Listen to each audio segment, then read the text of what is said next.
À l'antenne régionale de l'OETV à Parakou. Sylvain Savi, bonsoir. Quelles sont les nouvelles du jour?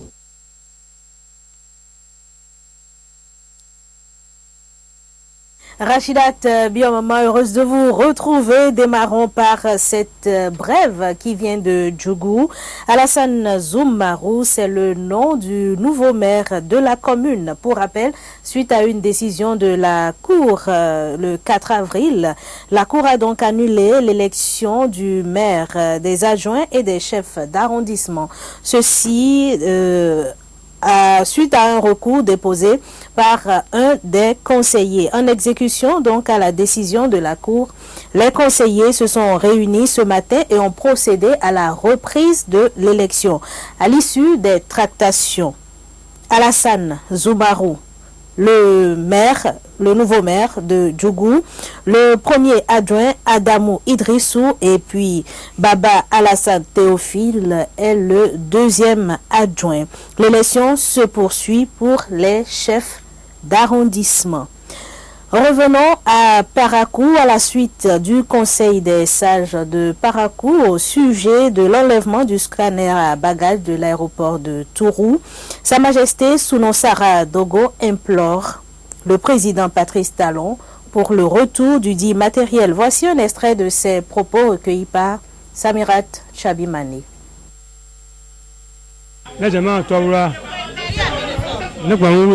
Je salue l'assistance et je rends grâce à Dieu pour ses bienfaits aux populations de Tourou avec la réalisation de cet aéroport international. Malheureusement, j'étais à Cotonou quand récemment des gens sont venus enlever certaines pièces de cet aéroport. Cela a été fait sans notre avis. Alors que pour nous, cette année, en principe, nos pèlerins à la Mecque devraient prendre départ de Tourou. Tourou fait partie du Bénin. Ce n'est pas un pays étranger comme le Niger, le Nigeria, le Burkina ou le Togo. Cette situation nous a tous mécontentés. Et nous invitons ceux qui sont responsables de cette décision de bien vouloir ramener cet équipement. Que ceux qui ont emporté le matériel le ramènent car toute la population de Tourou est indignée. Makou et moi exprimons de vive voix notre désarroi. Nous souhaiterions que le chef de l'État s'implique afin que ce matériel soit ramené très tôt. J'invite les populations de Tourou au calme et à la sérénité. La mairie de Parakou, aux côtés des élèves et enseignants de la commune en cette veille des examens de fin d'année, elle a fait don mercredi dernier d'une importante enveloppe financière au chef d'établissement. Ce don va servir à organiser les travaux dirigés au profit des candidats afin de contribuer à l'amélioration du taux de réussite aux différents examens qui s'annoncent. La cérémonie a eu lieu au collège d'enseignement général de Guéma. William Aguia pour les détails. 10 millions de francs CFA en espèces, c'est l'appui du conseil communal pour soutenir les efforts des enseignants et chefs d'établissement dans l'organisation des travaux dirigés aux candidats au BPC et au bac.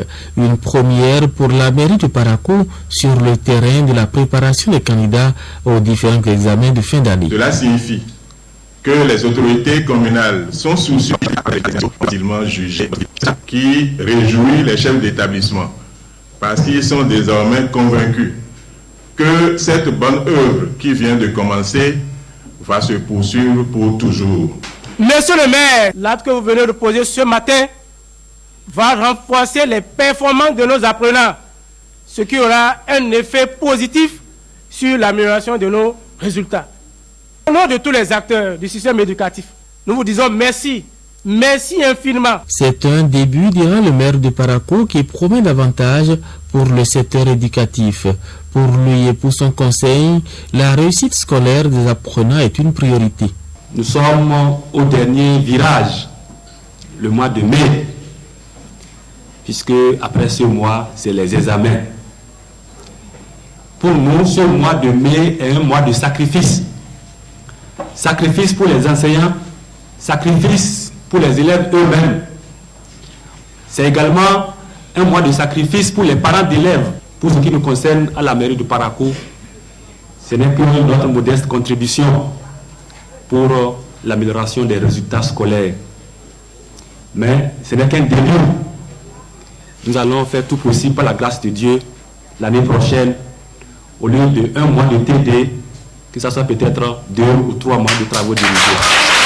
C'est donc parti pour un mois de travaux dirigés gratuits pour les candidats au BPC et au bac dans la commune de Parakou. Reste qu'ils en profitent pour améliorer les taux de réussite aux différents examens de fin d'année.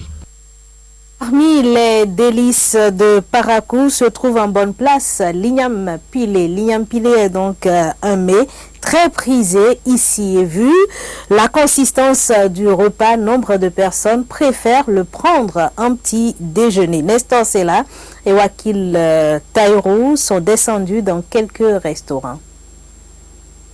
7 heures. Nous sommes chez Dame, affectueusement appelée Siyaï au quartier Alibarika. Les clients fidèles sont déjà au rendez-vous pour leur petit déjeuner. Comme à l'accoutumée, ils viennent charger les batteries avant toute activité. C'est consistant. Je mange, je suis à l'aise jusqu'à la sortie du boulot. Quand je mange à partir de 8h déjà, ce qui est jusqu'à 14h, je tiens bon. Nous prenons ça le matin, on est un peu à l'aise jusqu'à un moment donné. C'est un repas délicieux et ça fortifie bien l'organisme. L'igname pilé est souvent accompagné de la sauce d'arachide, de sésame, de tomates et par moments de crin-crin ou de légumes. Ce mets qu'il qualifie de consistant n'est pas facile à préparer. Il nécessite beaucoup d'énergie. La préparation de l'igname pilé demande beaucoup d'énergie. Il faut avoir beaucoup de force. Pour préparer l'igname pilé, il faut avoir les aides. Celles qui vont t'aider à faire l'igname pilé là. Toi seul, tu ne peux pas. C'est difficile, sincèrement. Aliment solide, disent-ils, mais trop exagéré dans sa consommation, le sujet court à la longue des risques sur son organisme. L'igname, c'est des glucides et lorsque vous en consommez beaucoup, lorsque ça va entrer dans votre organisme, ça va se transformer en sucre. La transformation finale des glucides, c'est surtout le glucose. Et nous savons les conséquences liées à une hyperglycémie. Quand vous mangez trop de sucre, il y a le pancréas qui est censé normalement réduire ce taux-là, qui va se fatiguer avec le temps. Et des années, bien sûr, plus tard, même s'il produit de l'insuline, ça va être insuffisant. Et des maladies comme le diabète vont commencer par apparaître. Pour éviter à la longue des problèmes de santé, l'igname pilé doit être consommé avec beaucoup de modération comme tout repas, car notre santé en dépend. Et voilà, ce sera tout pour les informations depuis Parakou. Merci de nous avoir reçus. Bon appétit à vous. Voilà, merci Sylvain Savy, merci pour ces bons conseils autour de la consommation de ce repas. L'igname pilé, un repas, il faut le dire, très prisé dans le Nord Bénin. Et on poursuit cette édition, célébration de la fête de l'Ascension. À Abomey, les fidèles se sont rendus à l'église ce jeudi pour louer l'Éternel Dieu Tout-Puissant. À l'église Christ, roi de Dimain, à Abomey, la messe a été placée sous la conduite de Monseigneur Cyril Eugène Rundécon. L'ambiance de fête était aussi visible dans d'autres églises. Découvrons avec Gilles Dansou et Ernest Tétego. Église Christ roi de Djimé à Abomey, on célèbre ici la montée du Christ vers les cieux, l'ascension. La messe est dirigée par l'évêque d'Abomey, Monseigneur Cyril Eugène Rundécon. Plusieurs enseignements sont attirés de cette fête qui se célèbre 40 jours après Pâques. En célébrant cette fête de l'ascension, nous voulons aussi vous introduire dans la nouvelle dynamique que le Christ a exprimée par son départ vers le ciel. En partant vers le ciel, le Christ a pris soin, après sa résurrection, comme nous l'avons entendu, les actes des apôtres et dans l'évangile aussi selon Saint Luc, le Christ a pris soin d'affermir ses disciples dans la foi. Il a su qu'ils ont été ébranlés par l'événement de la passion, par sa mort violente. Mais après la résurrection, il lui a rappelé que cela devait être.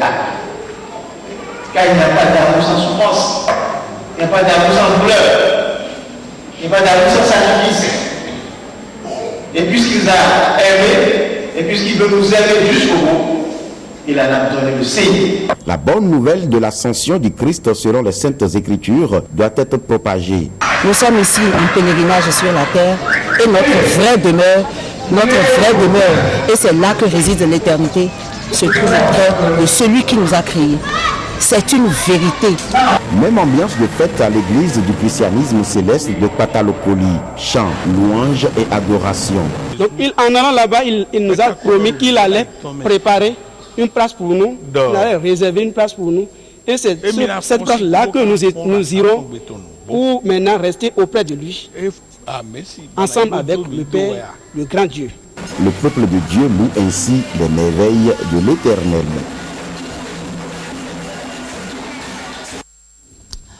Voilà, vous venez de suivre le reportage de Gilles Dansou et Ernest Titégon. On vous retrouve vous à présent, Guillaume Avienou, vous êtes à Porto Novo. Alors, dites-nous, qu'est-ce qui fait l'actualité de cette partie du Bénin? Je parlais de Porto Novo, bien sûr.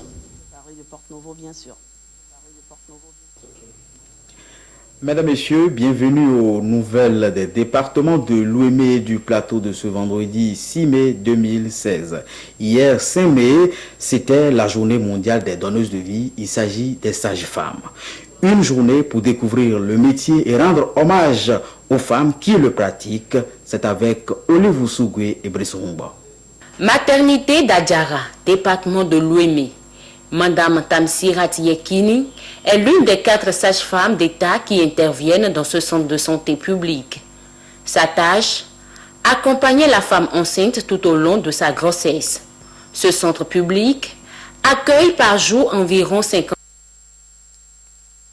femmes enceintes pour au moins 30 naissances chaque mois. Assister à un accouchement, c'est le premier rôle de la sage-femme.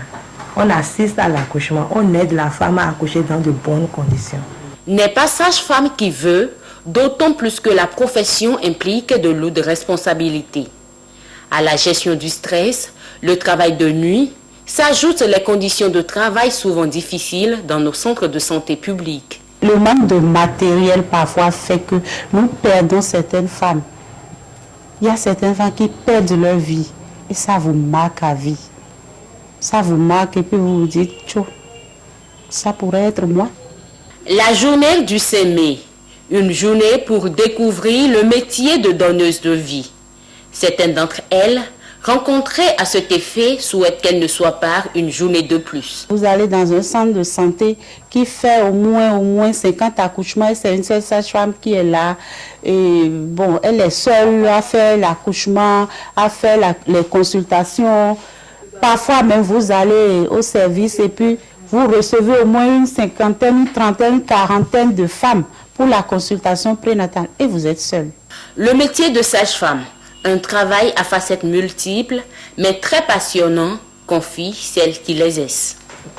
C'est un métier très noble et je m'y plais dedans parce que ça me permet d'être en contact tout le temps avec la communauté. Tout le temps on échange avec les femmes, les jeunes filles, les gestantes, les parturientes et puis le couple. Santé toujours, une maladie sexuellement transmissible non traitée ou maltraitée peut engendrer de graves conséquences, vous le savez certainement. Après les causes, les manifestations et les mesures de prévention, nous vous proposons ce reportage sur les conséquences des maladies ou infections sexuellement non traitées ou maltraitées. Une infection maltraitée peut avoir des conséquences néfastes chez l'homme comme chez la femme.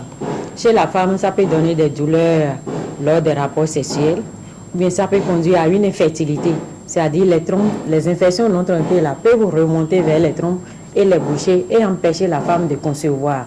Ou bien quand elle conçoit maintenant, la grossesse ne peut pas aller à terme, elle fait des avortements à répétition. Ou bien si la grossesse va à terme maintenant, elle fait des enfants morts-nés. C'est-à-dire les enfants, au moment de la traversée de la filière génitale, l'enfant peut perdre sa vie. Maintenant, du côté de l'homme, si l'homme ne traite pas l'infection ou bien c'est maltraité, ça peut conduire à un rétrécissement urétral. C'est-à-dire le pénis de l'homme commence à rétrécir. Ou bien des fois, il peut y avoir amputation. L'infection est tellement avancée qu'il faut amputer. Ou bien ça peut conduire aussi à l'impuissance, infection non traitée. Ou bien ça peut donner aussi l'infertilité chez l'homme. C'est-à-dire ça donne l'azospermie. Quand on prend son liquide de sperme là et qu'on analyse, on ne trouve plus du tout de spermatozoïdes dedans. On appelle azospermie. Ou bien des fois on trouve mais en petite quantité, oligospermie. Donc cette quantité là, pour aller féconder un ovule, la probabilité est très faible.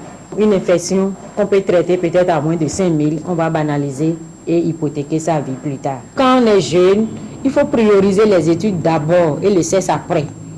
Parce que les études ont un temps, mais le CES, à tout moment, vous pouvez aller au CES. Mais si vous ratez vos études, vous ratez toute votre vie. Et pour les personnes âgées aussi, entre couples aussi, il faut être fidèle réciproquement à son partenaire. Si on doit avoir des rapports occasionnels, il faut utiliser des préservatifs et surtout faire son test de dépistage du VIH, c'est très important. Mettons un terme à cette intervention depuis Porto Novo avec cette activité jadis florissante mais confrontée aujourd'hui à la mévente. Il s'agit du marché de poissons d'eau douce frais de Diassem à Porto Novo. Vous ne le connaissez peut-être pas et c'est le moment de le découvrir avec ceci. Berge lagunaire de Diassem à Porto Novo. Outre les carrières de sable qui brassent des centaines de milliers de francs CFA par jour, selon des indiscrétions, le marché du poisson frais. Des poissons d'eau douce très appréciés des ménagères de Porto Novo. Les poissons sont bons et c'est moins cher aussi. C'est moi-même qui fais la cuisine. Ça, je l'ai pris à 1500 francs. Ça n'a pas été facile. C'est après plusieurs marchands qu'on a pris comme ça à 1500 francs. Bon, et on vient ici parce que les poissons sont frais.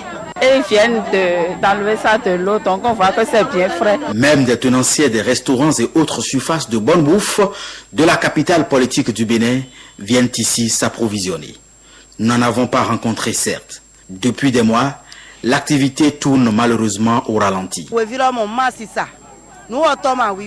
Les acheteurs se raréfient. Nous sommes inquiets. Le tas qui se vendait à 5 000 francs est aujourd'hui à 3 000. Nous ne vendons pas. Le marché de poissons frais de Diassem, c'est des milliers d'emplois à Porto Novo. Les vendeuses, mais aussi les prestataires de services comme cette femme, viennent y trouver leur compte. Sa spécialité, débarrasser sur place le poisson acheté de ses écailles et entrailles afin de permettre à son acheteur d'aller plus vite une fois à la cuisine.